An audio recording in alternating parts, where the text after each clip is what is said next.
How did you get to know that this report has been published in 2015, that Nestle's Maggi has been identified with lead? Please take us through that whole story. It feels like there is a movie in here. So it was a full-blown crisis of enormous proportions. Yeah, the disruption of the smartphone coming to the people's hands. Nokia went through a journey. It must have been a bit of the crisis unfolding over a few years. One of the mistakes I think we made was we didn't have a plan B. And we actually took pride in saying that. The first instinctive reaction that I had was, why me? Oh. 39,000 tons of product had been taken off from almost 5 million outlets. The perception that Nokia didn't have smartphones is actually wrong. Maggi is more than a brand, it's an experience. Yeah, it's an Right? emotion. It's an emotion. Yeah. Right? So what was that first step that you took after you were put in the seat? In a crisis, you don't start firing the bullets, saying who's responsible, why we done it. Exactly, You know. yeah. Now we had a 32 share handset brand trying to pull a 3 to 4 brand. So we went to a Snapdeal. 60,000 boxes got sold in 5 minutes. Somebody has written 5 books using AI in the last 2 months. There's something wrong. Yeah. Look, my book took me 18 months to Years. slog. I'm sure his book took him, he didn't use AI to Years. produce a book. Years, you know. Exactly. He didn't I have a history of challenging my managers from the time I was a management trainee. You can ask any of them. Wonderful.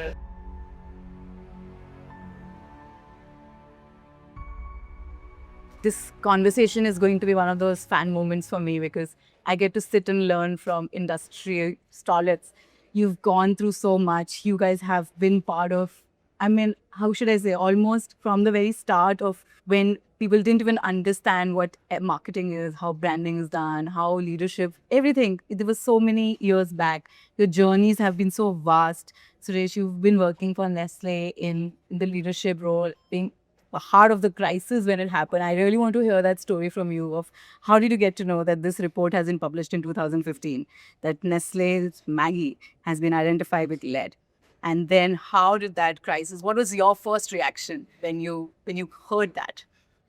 The first instinctive reaction that I had was, why me? Oh, Right? Because, Okay. there are 310,000 employees in Nestle. yes. And you wonder why is it that you're the one who's chosen to go and handle this existential crisis. Yes. Remember, it was 25-30% of the business of the company. Yeah. It was an equal proportion of the profits. When that went off the rails, everything else went off the rails too. Yes. So it was a It was, full-blown crisis of enormous proportions yeah. for a company which had been in existence for over 100 years in India and which had had a very steady track record of being under the radar Okay. and not in the news very often. Yeah. We were in the that's news what- for our brands, Yes. but we were never in the news for any alleged misdemeanor. Yeah, and I am sure when you stood on that ground, there must have been people looking up to you of asking what to do, where do we go from here? Please take us through that whole story. It feels like there is a movie in here. I think there are 2 or 3 things that are important for any leader at whatever level in the organization he or she is to remember. Okay. Number 1 is the crisis is not about you, it is about the larger organization. Number 2 is work within the purpose and values that you are enshrined with. Okay. And the third one is learn to manage yourself before learning to manage others. So it starts with you. It starts with us. Yeah. And everyone waits for the leader. The leader, in a sense, is the sine qua non of whether we will come out of this crisis or not. It's a difficult moment, but it's a moment where leadership counts when there is chaos all around. So what was that first step that you took after you were put in the seat? The first element was handling your team. Right. In a crisis, you don't come and you don't start firing the bullets, saying who's responsible, why we've done it, Exactly, and yes. but what you have to do as a leader is to calm the team, to listen to the team, and to try and understand before being understood. Wow. That's the task of leadership. Yeah. Moving to you, Shiv, Maggi was in sort of an overnight crisis. But I believe Nokia, and I wouldn't call it a crisis, but the disruption of the smartphone coming to the people's hands. Nokia went through a journey where you could see that the way people are using mobiles, the way the behavior is changing, smartphone, touchscreen, internet. No, it must have been a bit of a not an overnight crisis, but a crisis unfolding over a few years. How were you able to navigate that? And definitely from a leadership point of view, what is that real thing which was the most chaotic period? What is Yeah. the story there? How did that fulfill? Good. I think a very good question. So if you go back, in any mobile phone, you have an operating system, Yes. which is what drives the mobile phone. So the perception that Nokia didn't have smartphones is actually wrong. We had Series 60, which was called Symbian, which was an operating system owned by Nokia, Motorola, Sony Ericsson, etc. So we had that. But that was a little crunchy. It was not, shall we say, designed for the future app world. Oh. That was the fundamental. Oh. There were 3 operating systems out there in the market. Right. Android, which was free, Yeah. which had 72% share. Okay, iOS, which was Apple, Apple. which had 12% share, 12 to 13. And Windows, which had 3 share. Yeah. Now, Nokia had a 32 share of the handset market, and I used to run emerging markets from Dubai. Okay, we had 30. Our average selling price was $100. Okay, and we had almost every language under the sun. Yeah. Now, suddenly, our board and CEO decided to choose Windows. Now, you had a 32 share handset brand trying to pull a 3 to 4 brand. Yeah. And the first lesson or the principle I'd give everybody is that in an ecosystem, be very careful whom you partner with. Right. You cannot pull a weak brand. So the principle always in an ecosystem is strong brands must work with strong brands. Almost all of us. I was running emerging markets, Colin Giles, etc. Next morning, the CEO had a meeting with us, and all of us told him, "Look, this is not a strategy which we believe will work." Okay, but So you guys went to the CEO and said, absolutely, this is and but we said we'll put our shoulder to the wheel. We'll do the very best. Yeah. So, long story short, I think the Windows experiment didn't work. Okay, it failed miserably. What are the consequence of that? We got sold. Okay, and I believe in reflection. Now it is 13 years. It's easy to be, philosophical. One of the mistakes I think we made was we didn't have a plan B. Right. And we actually took pride in saying that. Oh, okay. Like our CEO and the board would say, Windows is our plan, there's no plan B. Oh. Okay, we actually said that. How can a leader understand the importance of consumers' trust? Because, like they say, consumer is the king. And building trust and then losing it overnight is really the shocking, chaotic situation that you would have ended up. So, how about you tell us? Nestle's history, the first product it produced, Farin Latti, was a baby food Yes. that was made with the choicest ingredients, marketed by Henri Nestlé under his name. It takes a lot to put your own name on the brand. And why he did that was because he said the choicest ingredients, the highest levels of food quality and safety will be ensured by this product. Yeah. Especially because you're making it for a baby. Yes. Living with that food quality and safety as the core purpose of the organization translates into values of ethics, respect, and consistency over a period of time. Right. We are probably the only case of a brand which was advertised when the brand was off the shelf. 39,000 tons of product had been taken off from almost 5 million outlets. During that period, we went in for advertising Maggi. The reason was because hundreds and thousands of consumers were writing into the company saying, we miss Maggi. Yeah. Maggi is more than a brand, it's an experience. Yeah. It's an Right? emotion. It's an emotion. Yeah. Right? So they said, we are missing you. It will be churlish on the part of a company or arrogance on my part to not even acknowledge the huge reservoir of consumer goodwill that my brand enjoyed. So we put out ads. We miss you too. Wow. When the brand came back after the testing and after the clearances that we got, we put out an upfront ad that showed a mother saying, all these years, I thought, have I made a mistake giving my child Maggi? Today, Maggi has passed a test, and I feel that I have also been vindicated as a mother.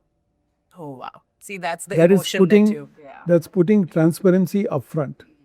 The strength of the company is food quality and safety. Right. That has been unimpeachable. This time I'll flip it around. We had a better story. Oh, So we had a huge crisis on August 14, 2007. Oh, yes, the Nokia Battery crisis. Yes. Okay. So I landed from Singapore, I remember, and then Poonam called, my comms head called me, said, the management team is in the office, you better land up. Yeah. And Wow. so we knew that we had to announce a product advisory. Media went to town saying there's a bomb in your pocket, etc., which was terrible. These things happen. So I went into the office at 11 o'clock. So between us and the management team, we finished at about 3:34. After a lot of soul searching, we identified 12 items to do. And some really good learnings came. I remember when we went to the Prime Minister's office to meet the Minister of State, he said something interesting. He said, Shiv, this is part and parcel of industrialization. Okay, so don't worry about it. This is part and parcel, handle it. Okay, you have nothing to worry from us. Okay, that was very assuring. Now, the 12th item on that list, okay, I said happy endings. The 12th item on the list was if all else fails, get a celebrity. Oh, okay. We had the money because Finland had said, okay, we agree with your plan. We had the money, but we resolved the crisis. So Devendra Kishore, who was the marketing director, came and said, what do we do? I said, look, why don't you think of using it strategically? So they said, okay, who's been one of the biggest, fans of Nokia was Shah Rukh Khan. Yeah. Okay, he was a communicator user. Yeah. Okay, and he still raves I about still it. remember those Yeah, ads with him flipping that absolutely right. communicator. So we went to him Yeah. and we said, look, we'd like you to do this. He said, look, I've been working with Nokia for 15 years. This is my life. So then we did a brilliant ad, which the team did, Anurita Chopra, DK, etc. on Nokia has been part of my life. It should also be part of your life. Okay, we did that. A brilliant campaign, worked very well, etc. Then the even more good news. Next year, Economic Times was running the most trusted brand list, which they run every year. Okay. And I've been following that every year for 20 years. So this is 2008. 2008. Okay. Now, Economic Times called us and said, hey guys, there's something surprising just happened. We said, what? They said, Nokia has come out on top. Oh. 2 years before, we are number 71. Wow. Okay. We came out on top. So they said it has never happened in the history of brands in India. So, the first time a tech brand has entered the top 10. And this is after the battery Straight crisis after the battery happened, crisis. 1 year. Straight. Wow. Within 12 months. Within 12 months, yeah. Within 12 months. So it was basically the consumers only coming and advocating. Absolutely. And Because saying that- finally, when you deal with consumers Yeah. and you ask them about trust, what is trust for them? Trust is, you will not hurt me when I am vulnerable. Right. That's all. Right. If you can use that simple dictum, okay, you can't go wrong.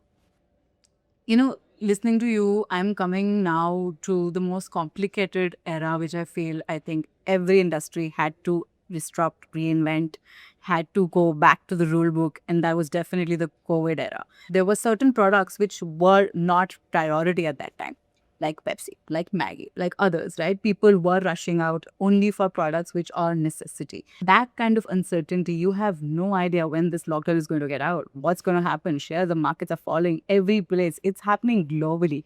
You had to save jobs. You had to save industry shares. You have to also make the products come back into the priority list of people. That would have been a very difficult era for any leader. Is there any story that we can... No, the worry and top concern for me was the safety and security of my people. Right. That's what gave me sleepless nights.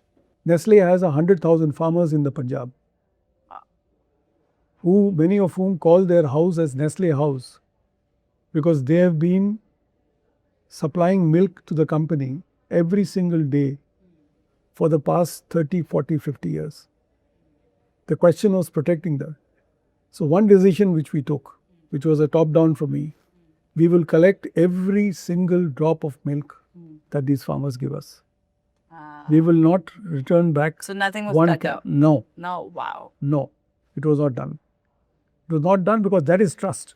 Yeah. For 50 years, I've trusted this company. How can they suddenly walk away? And what are they going to do with the milk? And you are one of the first companies to ensure that the frontline salespeople of the organization had COVID insurance. If something happened to them, the next of kin will get a certain financial compensation. It doesn't replace the life, but it gives a compensation. Workers were given a program called Nestle Samman, which means extra for the risk of going to the factory and actually working despite all the protections provided in the factory. And one of the things that we again took as a decision, no jobs will be lost. Is that at this time, we will not retrench anybody. They may be put on some training programs, but none of them will be retrenched. Because keeping the employees safe, keeping their jobs safe, keeping the stakeholders' business safe, and keeping our consumers fed with the brands that they choose is the most important task of leadership. So let's take what happened as a result, both short term and long term. Work from home started. Of course, yeah. Big one. Now, work from home, which was a short term answer in COVID, has moved to a flexibility issue today. Absolutely. It's no longer work from home, it's flexibility. Yeah. I want the flexibility. Second, young people, specifically below the age of 35, people said, hey Shiv, I'm not earning my incentive. Now, what happened? As a result of that, they started putting money in the stock market. Today, more than 40% of the stock market is young people. So we gave, or COVID gave them an avenue to say, hey, if money is not available somewhere, maybe some other investment is available. Now, communication. How do you communicate with your people? One of the things I did was, with the top 75 managers who work for me, I started doing fortnightly family calls, not individual calls, because I knew this was a family issue. Oh. Okay. So Say a little bit more about that. So the family would say, suppose Asta, you're working for me. Yeah. Okay, you and your family would be on the call and I would be on the other end. That's it. Okay. Amazing. And it's amazing. And in all the calls I did over that 1 year or this thing, not one person asked me about business. Actually, I kicked myself. I asked, why couldn't I have done it before? It didn't need COVID for me to do it. Yeah. Yeah. You could have done it before. Before also. Yeah. As leaders today, everybody is looking up to their people, and I want to hear from leaders that how do I tackle this era of AI? What am I supposed to do here? And I would also ask both of you, what can a leader do to also convince their people that, like you said, hold their hands and tell them that we're going to get through this together? Look, I have a very simple philosophy, and maybe sounds a little naive, but I believe in it. Technology is meant to help human beings. Human beings are not here to help technology. Okay. Yeah. And I think we have to understand that any technological progress, whether in speed or productivity or cost, should never be at the cost of human dignity and human respect. Yes, it's good to define new professions, it's good to define new careers, but there are a lot of people on the planet who come in with basic degrees and basic calculations. What are they going to do? But deep in my heart, I still believe that technology is meant to improve the lives of human beings and not the other way around. That's very fair. And I believe leaders should reinforce it in any manner. What would you say, Shiv? How I would you say, tackle it? see, I think it is a powerful technology. Yeah. If you go back to the old technologies like electricity, steam engine, etc., it's of a force multiplier much more than any technology we've seen. At one level, AI can commoditize thinking. So let's take, you went to business school. You get case studies. Yeah. What do all the students do? They feed it into AI, open AI, and get the answers. Now, if you're a professor, what would you do? If I'm the professor of the class, I will say, fair enough, you've done this. Tell me what insights did you pick from it? Yeah. Nah. So, wherever AI commoditizes something, seek insights, push your team and the people who work with you for insights. Next, what does AI do exceedingly well, which we've not done in companies in the past? When you have humongous data, AI can help you simplify that and use it to tangible competitive advantage. The worst thing is, if your competitors are using AI to make innovation cycle shorter, decision-making cycle shorter, it will hurt you in a competitive sense. You need to worry about that. Oh, but you cannot control what you're Absolutely. That's why you need to do what needs to be done before they do it to you. Oh. But whatever AI does, there are some things which AI cannot do. It cannot do 4 things in my book. It cannot improve your decision-making capability. Right. It cannot improve your judgment skills. Yeah. It cannot improve your people decision skills. Yeah. Whom do I choose compared to somebody else? And finally, it cannot improve the trust in the leader. And there's this one line, Shiv, that of yours I read in an article which says, a crisis should never be wasted. A crisis is, I had written this down, I didn't use it because you moved on. A crisis is too good an opportunity to pass. Yeah. I said that many moons ago, yeah. And on AI, I was in Infosys last week, and one of the ladies asked me this question, saying, Shiv, you didn't speak about AI. Yeah. I said, look, you're the master at it, number one. But more important, I said, to use an old David Ogilvy phrase, I said, don't use AI the way a drunkard uses a lamppost. He uses it for support, not for illumination. I won't name the person. I was just talking to somebody has written 5 books using AI in the last 2 months. There's something wrong. Yeah. Look, my book took me 18 months to slog. I'm sure his book took him. He didn't use AI to produce a book. Exactly. He didn't use AI to produce a book in 1 week. Yeah. So we live in a time compressed world, but it will be misused also. Yeah. That's so true. And I will just end this small discussion that we're having by asking you about 2 things. One is, what is that one point where you did, again, I've mentioned it a little bit earlier, but if you were to go back and do some, and I'm talking about the crisis situations only, do something differently, what would that one moment be that you would have done a little differently, and why? I would probably have listened more rather than jump into the deep end. Okay.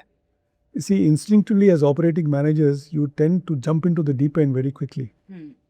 And then you realize in hindsight that maybe there were 3 other options that you might have had that could have led to shorter and sharper results. Right. So listening more before jumping into the decision-making mode would be something that I would do. Right. Okay. I would say the 2 ones, the examples I gave you. In the battery crisis, we had a prima donna of a manager who didn't want to be aligned with the team. So I took a little more time in taking him off the team. I wish I would have done it before. That's something which I would have done. In the case of the Windows operating system, the big lesson I personally learned, since you said I personally learned, I think I spent a year extra in Nokia. I shouldn't have. Okay. I saw the writing on the wall. I was the last of the top 25 managers to leave. But I think in hindsight, I should have quit a year ago. No. You know, that would have been the right thing to do. Wow. Okay. And this question is for today's generation, because we know Generation Z or Generation Z is a little different generation. Would you tell the Gen Z, or should they not challenge their bosses? Because like I'm saying, we're living in the era of AI. There is a subject matter expertise which everybody comes with when they join a company. But nowadays, AI can also provide subject matter expertise. But there are moments where the generation wants to understand that, can you challenge a leader? And how can a leader also, manage this generation when they come up and challenge them? Well, I would say that Gen Z is instinctively challenging. So they are curious, they are challenging, they are technologically savvy, and they have a wider worldview than what I might have had at their age many years ago. Some decisions are non-democratic, and those have to be demarcated very clearly. But many decisions are democratic, which means that larger participation is essential. So I have always encouraged it. I've never taken it personally. In fact, the organization has been wiser.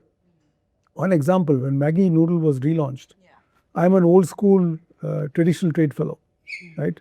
Going to the shops and doing distribution and merchandising has been my forte, has been what I've been trained on. Till one of the youngsters, a young brand manager in my company, said, our generation doesn't go to the shops. I said, where do you guys go? He said, we buy online. So we went to Snapdeal. 60,000 boxes got sold in 5 minutes. We got more publicity than what we would have advertised for the next 6 months to a year. Simply because the idea of the generation was more relevant and more resonant with the times as compared to a practice in the past. I could have shot it down, but I chose not to. And that is the wisdom of leadership, to be able to allow the train to pass when its time has come. Wow, that's very fair. And, you know, I want to ask you this. Would you have challenged your manager in Nokia? I have a history of challenging my managers from the time I was a management trainee. You can ask any of them. Wonderful. Because that's a good point you made. As long as you work for the institution, in the best interest, you have every ability to challenge. Since you asked about young generation, challenge for what is a question which I'd like them to think about. If you're challenged to bring change in the organization, by all means, please do it. Right. If you're challenging leading to cynicism, don't do it. Okay. Because that is the borderline which I see a lot of young people doing. But we solved it in a very different way, of empowering young people. In PepsiCo, we started what we call the youth board, Okay. where we had, I think, 60% millennials. So we said the youth board will consist of 10 young people, 10 millennials. But these 10 young people will not be nominated by the CEO or the management team. They will be elected by other millennials. Whoa. So we used to have fantastic campaigns, people, and my only condition was the CEO and the management team will not endorse anybody. Wow, that's a great. Absolutely. Great We had way to a get we had a people. similar thing in Nestle called Gen Z Council. Wow. So they were it was through election. The management committee was not involved in supervising them or giving them any ideas. They could decide on workplace practices and on longer term policies for employees, but not decide on corporate strategy. Okay. Because we said that's something that needs a lot more of deliberation than just a council working on it. So what we did was we handed over all our cultural events to them, annual conferences that said, now you run it. You think we are fuddy-duddy? Yeah. We don't know how to run a conference. We don't know which speakers to bring. Yeah. Now you do it. Wow. Okay, here's the budget, go do it. Wow. It worked exceedingly well. My bosses are listening. Worked exceedingly well. Yeah. Oh, so amazing. So both of you agree that challenge sure. and leaders should take up and listen It to the is, it challenge. is. Yes, it's not democratic, but it can become democratic with the right ways and the tools and No, it the adds policies value you to the form. organization. Yeah. If it adds value to the pool of ideas and implementation, it's a good thing for the company. Why should a leader stand in the way of personal ego in order to quell it? Beautiful. Thank you so much. I think this has been a really beautiful conversation. I have been really, like I said, this is my fan moment. I've been so excited and happy throughout listening to all your stories. And I really feel like we can go on and on talking about so many things. My page sheet still has a lot to ask, but we have only so much of time today. I probably will invite both of you again someday. But all their books are now available, and the CEO Mindset has been on the shelves for quite a while, best-selling across categories. And now Courage Under Fire is also available wherever books are sold. So any closing remarks to both of you, from both of you?